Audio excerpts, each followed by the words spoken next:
Fala galera do Superação, boa noite, tudo bem? Espero que esteja tudo bem com vocês aí, com quem estiver com você na casa. Lembra, já dá o oi aí nos comentários, já vai escrevendo quem está com você aí na casa.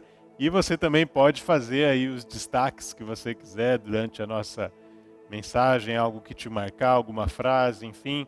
Vamos interagindo, vamos conversando também aí pelo chat, nos comentários. Tem alguém do Superação aí para conversar com todos vocês aí através dos comentários aí no chat dessa transmissão.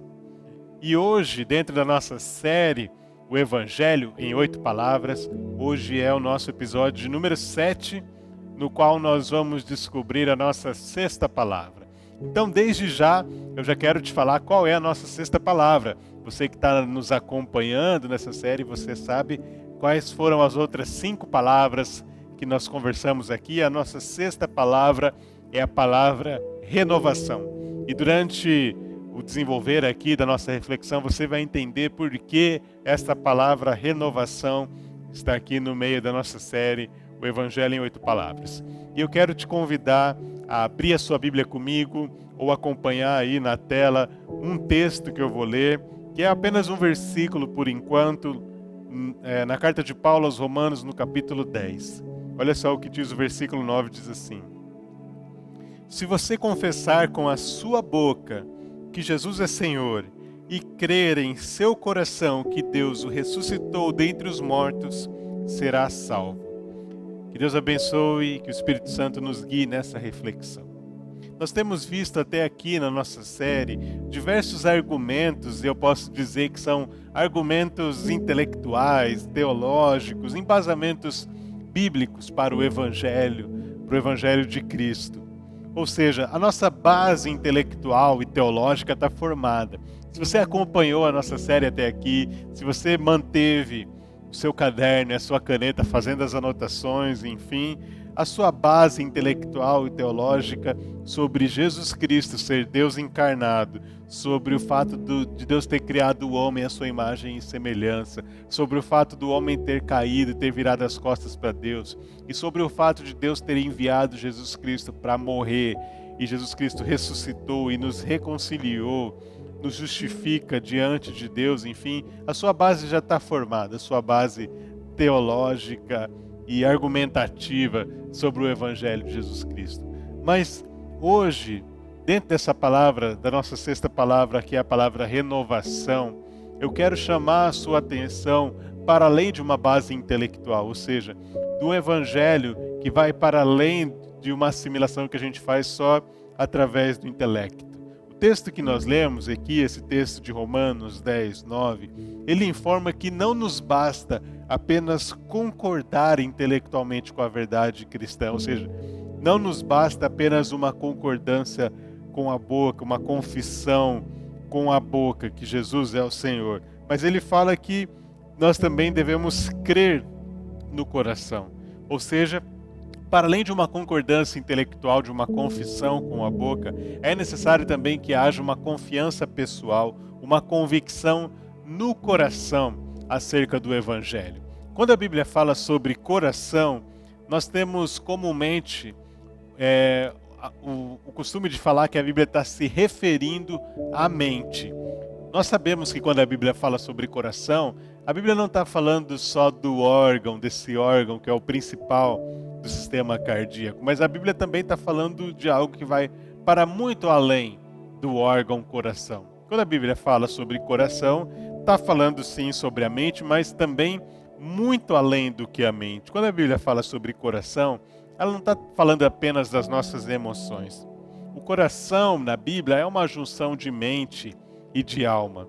O coração é o âmago da nossa personalidade, é o trono dos nossos compromissos fundamentais, é o centro que controla toda a nossa vida. Então, quando a Bíblia fala de coração, ela está falando muito além das emoções.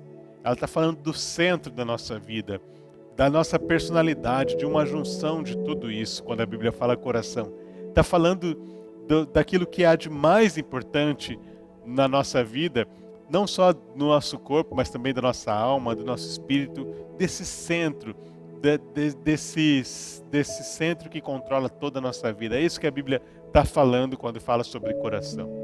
E quando eu leio esse texto, e quando eu quero falar para você sobre renovação, eu quero falar que o Evangelho, ele não é só algo que a gente entende intelectualmente, porque a gente tem um entendimento razoável do Evangelho, porque principalmente para aqueles que chegaram na igreja muito cedo, daqueles que nasceram já na igreja, desde muito pequenos, eles passaram, nós que nascemos na igreja, que crescemos na igreja, desde muito pequeno nós entendemos o Evangelho, nós entendemos que Deus criou o mundo, que o homem pecou, que Deus envia Jesus Cristo, que Jesus Cristo morre e ressuscita por nós. Essa compreensão do Evangelho, ela é normal na nossa vida, ela é comum na nossa vida, tanto daqueles que cresceram na igreja, mas também de outros que chegaram já mais velhos na igreja, porque é como se logo que nós nos convertemos, nós somos ensinados sobre o Evangelho.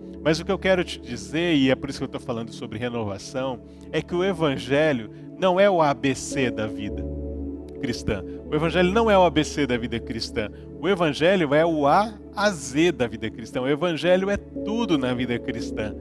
E quando eu falo sobre renovação nesse contexto do Evangelho, eu quero falar que o Evangelho não é algo que a gente entende apenas intelectualmente, mas é preciso de uma convicção no coração. O que eu quero dizer é que o Evangelho não é algo só que a gente confessa que crê, mas o Evangelho é algo que a gente crê também internamente.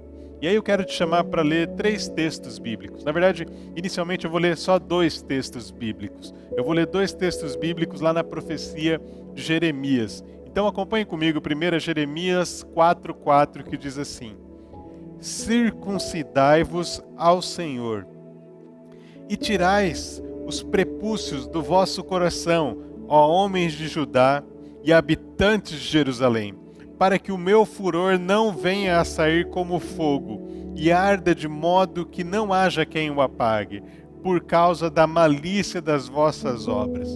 O que eu quero destacar aqui, em Jeremias 4:4, é que Deus está falando sobre circuncidar o coração. Mas observe um outro texto comigo, que está em Jeremias 9:26, que diz assim: ao Egito e a Judá e a Edom, e aos filhos de Amon e a Moabe, e a todos os que cortam os cantos do seu cabelo, que habitam no deserto, porque todas as nações são incircuncisas, e toda a casa de Israel é incircuncisa de coração. Note que no final do versículo está falando que a casa de Israel é incircuncisa de coração. Esses ouvintes de Jeremias, aqui do profeta Jeremias, eles possuíam o sinal externo da aliança, que era a circuncisão. Mas eles estão sendo advertidos aqui que eles não possuíam a realidade interior de um novo coração. Ou seja, eles possuíam o sinal externo, mas eles não possuíam um sinal interno.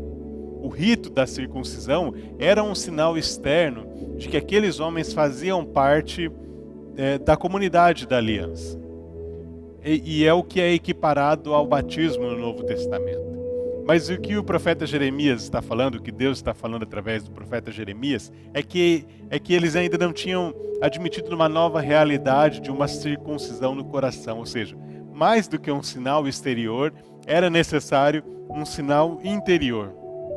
Mas essa distinção entre exterior e interior não é uma exclusividade do Antigo Testamento. Veja que no Novo Testamento, Paulo também usou disso para nos ensinar sobre a necessidade de uma realidade interior.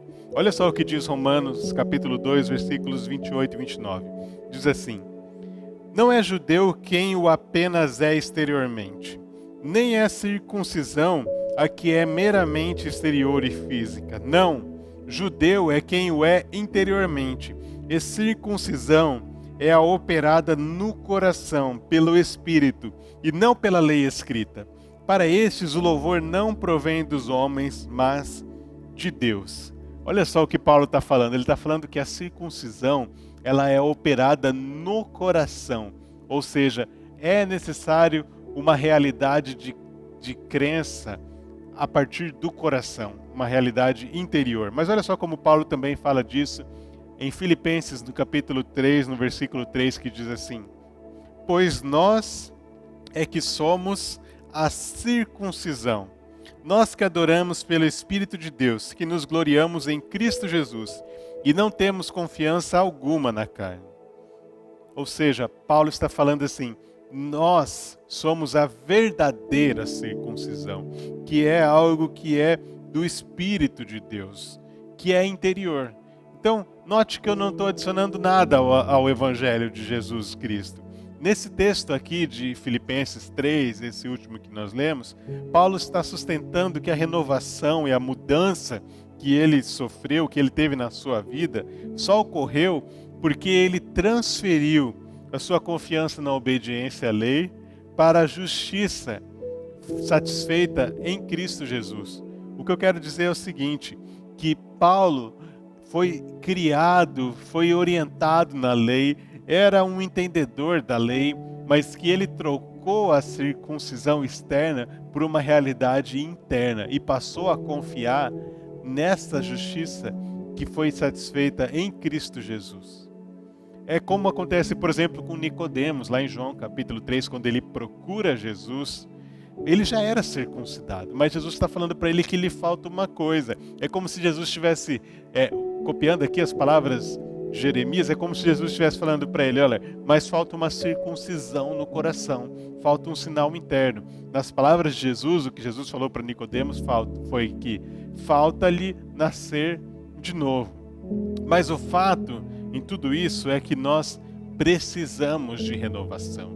O Evangelho precisa nos renovar. O Evangelho não pode ser algo que a gente aprende e que a gente admite apenas intelectualmente, mas o Evangelho é algo que deve nos renovar de dentro para fora.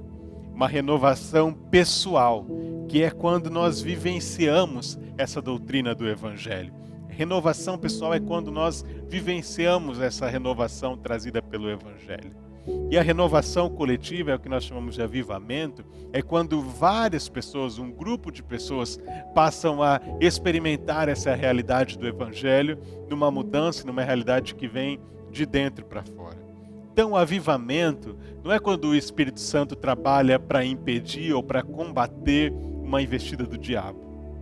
Não é, porque o diabo já está derrotado pelo sacrifício de Jesus. Nós aprendemos isso aqui quando falamos sobre a palavra Cristo, que o diabo já está derrotado pelo sacrifício de Jesus. Mas avivamento é quando o Espírito Santo trabalha para que os crentes não confiem nos seus próprios esforços e não confiem na sua própria obediência, mas confiam na salvação e numa habilitação para a vida a partir do sacrifício de Jesus. Então nós precisamos de renovação.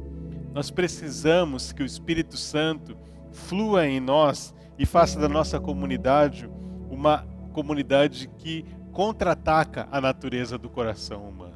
Então a renovação, ela é necessária porque o espírito da religião, que é aquele do obedeço, portanto sou aceito, que é muito diferente do Evangelho, que é eu sou aceito, portanto obedeço. O espírito da religião, ele é uma falsificação muito convincente do Evangelho.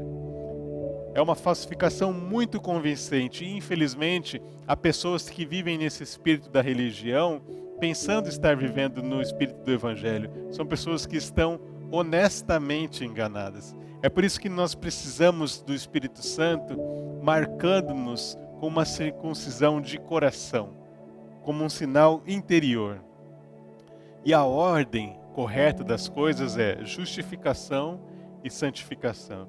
Ou seja, somos justificados pelo sacrifício de Jesus e a partir disso somos habilitados a uma vida de santificação. E não o contrário, não é pelo fato de nós sermos santos e vivermos uma vida de santificação que Deus nos aceita. Quando a gente mistura isso, ou quando a gente inverte essa ordem de que nós primeiro somos santos para depois sermos aceitos, isso causa um perigo enorme na nossa vida. Isso é um perigo enorme, confundir isso. Pensar que primeiro nós somos santificados para depois sermos aceitos por Deus. Essa inversão desses valores gera ou presunção, ou seja, um orgulho por pensar, nossa, eu vivo padrão moral altíssimo, ou gera insegurança. Pensar assim, nossa, eu nunca vou ser aceito por Deus porque eu não consigo viver nesse padrão moral. Então, o resultado a longo tempo dessa confusão entre santificação e justificação, ela gera uma morte espiritual lenta em nós. Então nós precisamos da obra da renovação, a renovação pelo Evangelho. E aí eu quero terminar te dando 3 dicas de como se dá essa obra. Na verdade, 3 conselhos muito práticos de como que nós agimos para termos o nosso interior renovados pelo Evangelho. Na prática, eu já te dei esses conselhos, já te dei essas dicas, mas eu quero repetir algumas dessas dicas aqui para a gente entender por que precisamos da renovação do Evangelho. Então vamos a essas 3 dicas. A primeira é a seguinte: reavalie a sua prática religiosa. Vou repetir: reavalie a sua prática religiosa. O que eu quero dizer é o seguinte: olha para tudo aquilo que você faz em nome da religião, como ir à igreja, ou como participar dos cultos online da igreja, como dar o dízimo, como ajudar os necessitados, como fazer até mesmo as suas orações e a sua leitura bíblica. Reavalie a sua prática religiosa, ou seja, por que você faz isso? Avalie a sua prática religiosa. Você faz isso porque você acredita que fazendo isso Deus vai te aceitar? Ou você faz isso porque Deus já te aceitou em Cristo Jesus? Você faz isso como expressão da sua gratidão ou como expressão do seu medo de Deus te punir caso você não faça isso?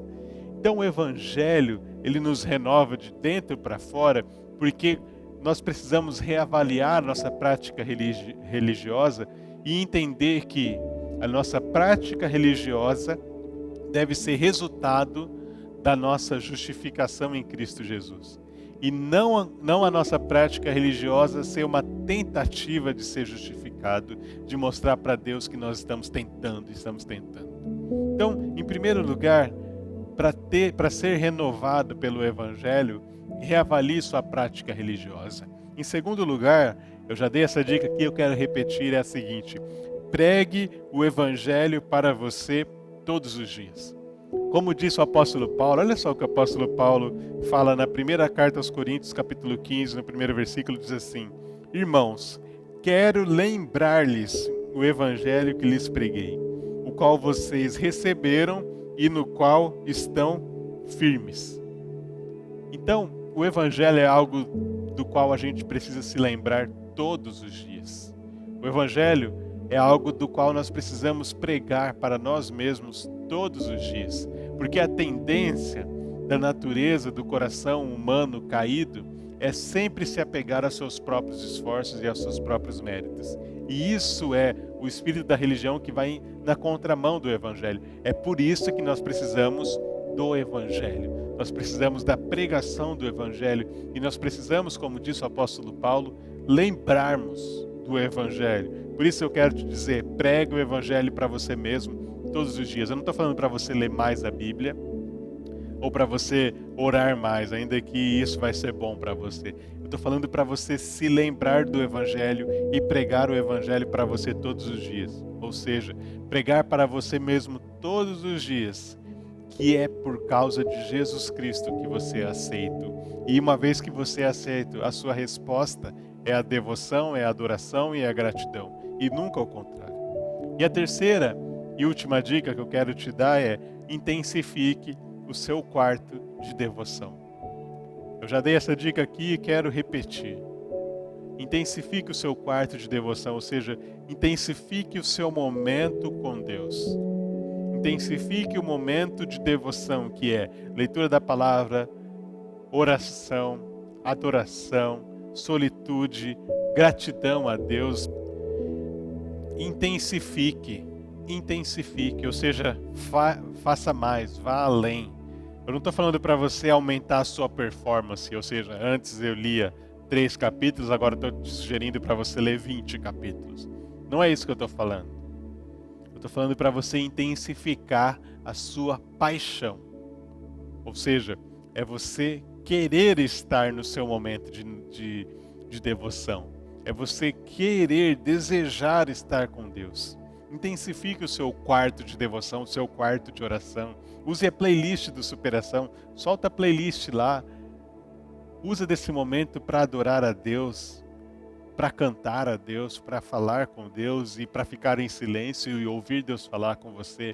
Intensifique, seja renovado pelo Evangelho de dentro para fora. Eu quero te falar que nessa ação de intensificar o seu quarto de devoção, a disciplina é mais importante do que a motivação. Ou seja, você se disciplinar a ter e a desfrutar momentos com Deus é mais importante do que a motivação.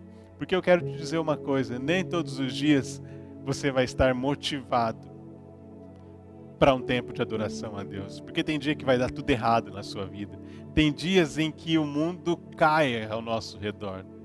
E aí, já que o mundo está tudo caído, eu não quero saber de orar, eu não quero saber de ler a Bíblia. E aí eu quero te falar por experiência própria que em alguns dias o meu momento de devoção é como um banquete que eu desfruto deliciosamente da presença de Deus e de momentos com Deus.